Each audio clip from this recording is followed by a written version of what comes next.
For years, the Chase Sapphire Preferred has been the go-to introductory travel card. But now, in 2026, with more competition than ever, is it still worth it? Well, in this video, we're going to run through the entire reward structure, go through all the perks, and also compare the Sapphire Preferred to some of the biggest competitors to find out if this card still deserves a spot in your wallet. And of course, if you do enjoy the video, feel free to subscribe. We will be doing a giveaway at 1,000 subscribers for a $100 prepaid gift card that you can use for whatever you want. If you're interested, just click on the form below in the description and stay subscribed to the channel so you know if you've been selected. And without further ado, let's get into the video. The Sapphire Preferred is Chase's flagship travel credit card, and as I mentioned, it has a $95 annual fee and sits somewhere in the midpoint of Chase's credit card ecosystem. And while the Sapphire is marketed as a travel card, there are a ton of people who use this as an everyday spending card as well. But unlike cashback cards, as you spend with the Sapphire Preferred, you earn Chase Ultimate Rewards points. And these points can be pretty valuable depending on how you redeem them, and we'll get into that later. Now, in terms of the credits and perks, maybe one of the most compelling things about the Sapphire Preferred is that when you sign up, you do get a 75,000 point welcome bonus, which is equal to at least $750 in value. On top of that, you're also going to get a $50 annual hotel credit when you book a stay through the Chase travel portal. As is standard with most travel cards, you're also going to have no foreign transaction fees with the Sapphire as well. And then another notable perk with the Sapphire is that spending with this card does offer you some strong protections. These include things like trip cancellation insurance, auto rental coverage, and 120-day purchase protection for damaged or stolen items. Hopefully these are perks that you don't have to end up using, but it's nice to know that they're there. Now let's dive into the reward structure and how you actually earn points with this card. For the highest multiplier on the Sapphire Preferred, you are going to get 5 times points on all travel booked through the Chase travel portal, and that includes flights, hotels, rental cars, and more. Next, moving down the list, you're going to get 3 times points on dining, 3 times points on online groceries, 3 times points on streaming services, and then 2 times points on travel booked outside of the Chase portal. And this includes things like flights and hotels booked direct, as well as trains, buses, taxis, and even rideshare. And then beyond that, you're going to get 1 point per dollar spent on everything else. And with this card, you also get a 10% anniversary points bonus based on your yearly spend. So to give you an example, if you spend $20,000 in a year, you get 2,000 points as an anniversary gift. So on paper, the rewards with the Sapphire Preferred are strong, but they do require you to be strategic with how you spend. For example, 3 times points on dining is great, but you would need to pivot to ordering groceries online in order to take advantage of that 3 times category. For some people, that change may be something they're already doing, or it's an easy change to make, but for other people, including myself, it might be less convenient. And also, that 5 times multiplier for travel is very strong, but it is limited to travel that's booked within the Chase portal, which can be restrictive. While the prices on the Chase portal are fairly competitive, you can't always find the exact same offers on the portal that you can find when booking direct. And also, Chase's portal doesn't currently provide a price match, whereas Capital One's portal does. Now, in terms of the redemption value of your points, you do have a few different options to choose from. If you're just interested in using your points to pay off your statement balance, which is essentially like using them as cash back, you can redeem them at a rate of 1 cent per point. And that's honestly pretty decent, especially considering there are a lot of other companies where your redemption value for cash is actually less than 1 cent per point. But considering these are travel points, Chase also allows you to transfer them at a 1-to-1 ratio to multiple different airlines and hotels. And some of the Chase airline partners include United, Southwest, Virgin Atlantic, Air Canada, British Airways, JetBlue, and more. And the current hotel transfer partners include IHG, Marriott, and Hyatt. And you can see a full list of all of these travel partners on screen now. This is a strong list of airline transfer partners, especially for those who fly often within the United States. So if you use any of these airlines or hotel chains frequently, that's important to take note of because it can make the Sapphire a more appealing option. And while your points may transfer to these airlines at a 1-to-1 ratio, depending on the ticket you're looking for, you can sometimes use those points to get better deals on certain flights. Now, while specific travel partners can be important, the ability of your card to rack up points over time is even more important in my opinion. So to see how the Sapphire Preferred stacks up against the competition, let's go through an everyday spending scenario and then look at the same scenario with other cards to see how they compare. So for this example, we're going to be looking at someone who spends around $2,000 a month on their rent or mortgage and then $1,500 total on other purchases throughout the month. Now, obviously your spending may look a little bit different from this, and so if it does, feel free to adjust these categories as necessary. But first up with the Sapphire, spending $500 a month on groceries, if you're not able to take advantage of that online grocery category,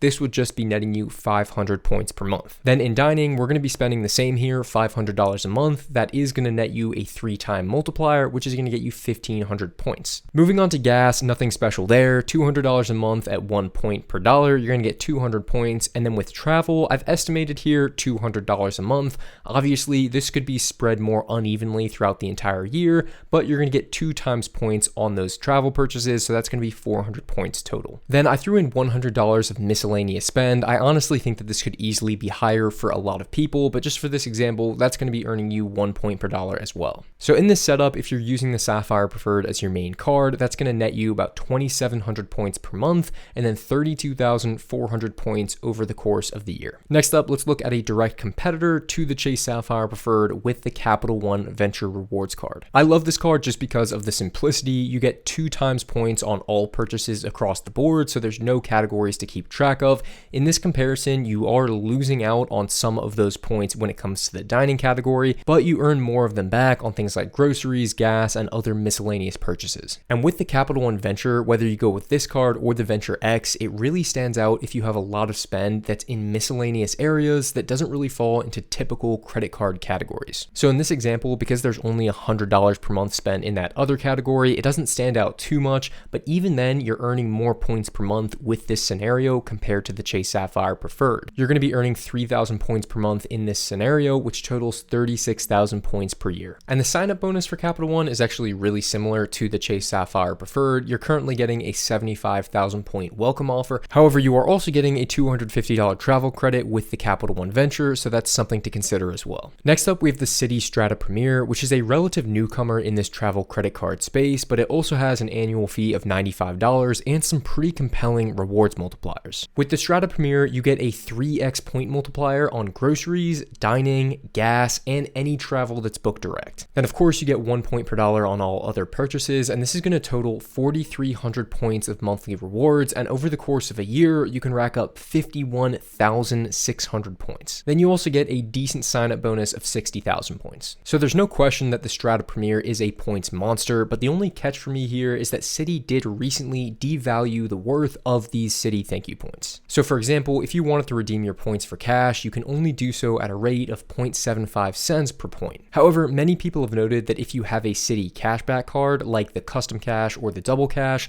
Citi does allow you to pool your points together with the points you get from the Strata, and then you can redeem them at a 1 cent per point ratio. But that being said, the multipliers on this card alone make it extremely competitive. And finally, with our last comparison, we have the new Built Obsidian card, which also has a $95 annual fee. Now, what makes this card especially unique is that it is the only card of the bunch that actually allows you to earn points on either your rent or mortgage payment. Now, the amount of points you're allowed to earn from your rent is actually proportional to how much you spend on other purchases, but if you spend 75% of your total rent on other purchases throughout the month, that is going to unlock 1 point per dollar on your rent. And in this scenario, since we're spending $1,500 per month, that does unlock 2,000 points on our rent. With the Obsidian card, you're also allowed to choose between either 3x points on groceries or 3x on dining. It doesn't really matter which one you go with, just whichever one you spend more money on. I chose groceries for this example, and then you also get 2 times points on any travel. Now, obviously, with their business model, Built is trying to force you to use their card and their card alone in order to maximize your rewards. But if you do put all of your spend on this card, it can end up yielding you a ton of points. In this example alone, even though you're not spending a ton of money per month,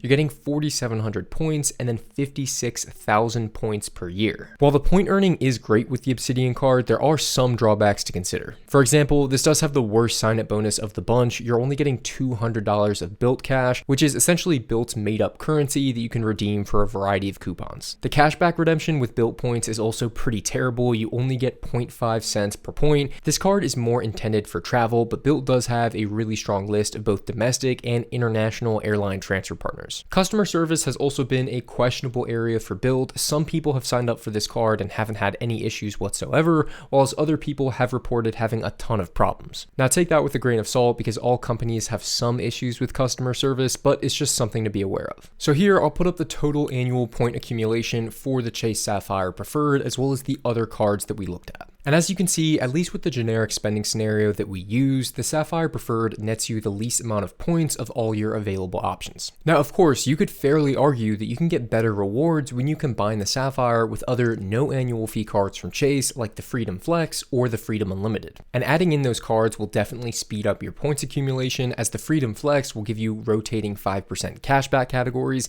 and the Freedom Unlimited will give you a flat 1.5% back on all purchases. But I think the problem here for Chase is that other banks are actually offering more compelling setups. For example, with the Capital One Venture, you can pair that with the Saver card, which has no annual fee, and it gives you 3% back on dining, grocery stores, and streaming services. So putting those two cards together can easily get you an average of 2.5 points on all purchases every month. And then with Citi, you can pair the Strata Premier card with no annual fee cards like the Citi Custom Cash, which gives you 5% on your highest spending category every month, or the Citi Double Cash, which gives you 2% back on all purchases across the board. And I think these offerings from Capital One and Citi just have more convenient spending multipliers for everyday users. And if you do have a rent or mortgage payment and you're willing to deal with a potentially less robust customer service, the built Obsidian alone will likely yield you more points than any Chase setup. So here's the biggest takeaway. The Sapphire Preferred is no longer the clear #1 option in the travel space. And it's now competing with many other cards that are now offering the same, if not better, rewards. Now, who should actually get this card? Well, this is still going to be a good option if you value the Chase transfer partners, or if the reward categories actually align with your spending habits. On top of that, the Sapphire Preferred still offers an amazing sign-up bonus of 75,000 points, so getting this card just for the first year and then downgrading later is a great idea.